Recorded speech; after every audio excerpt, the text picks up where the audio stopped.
Hey everybody, I get a lot of Atlantis questions and I thought I would make a video here today that goes a little deeper into a possible account of the Atlantis story preserved in a temple in Egypt. And I have talked about the Horus temple at Edfu before, and I will leave some links below. And I found a video that toured the temple, made shareable by a channel, I think it's Dream Travels. I will leave their links below, and check out their channel if you want to. And I'm just going to show you that clip of a tour of the temple at Edfu, and then at the end I'm going to have a clip of Graham Hancock explaining the Edfu Atlantis connection, and then you can just make up your own minds if it does talk about this lost civilization or not. But here is that tour of the Temple of Edfu and Mr. Hancock, and I hope you enjoy.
and indeed the period 11,600 years ago, 9,000 years before the time of Solon, when Plato tells us that Atlantis was submerged. And Plato prefaces his story with, with the account of how Phaeton, the child of the sun, harnessed his father's chariot, and effectively he's describing a cosmic impact. Now, most Egyptologists will tell you that there is no Atlantis story in ancient Egyptian annals, and that's one of the reasons they reject Plato. But one Egyptologist at least dissented, and that was J. Gwyn Griffiths of the University of Wales. He took a look at an Egyptian story called the Tale of the Shipwrecked Sailor.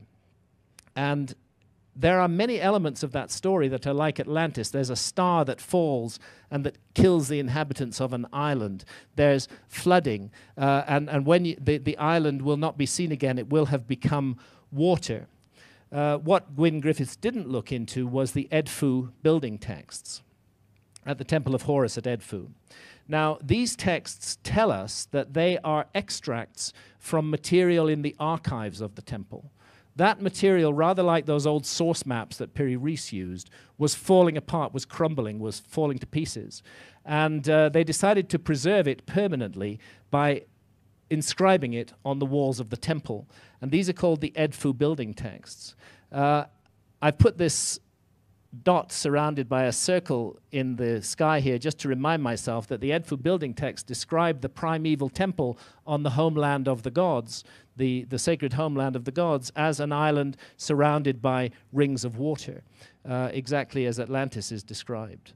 And we hear of a snake called the Great Leaping One, who's the chief enemy of the god. His assault causes the homeland of the primeval ones to be swallowed up by the sea.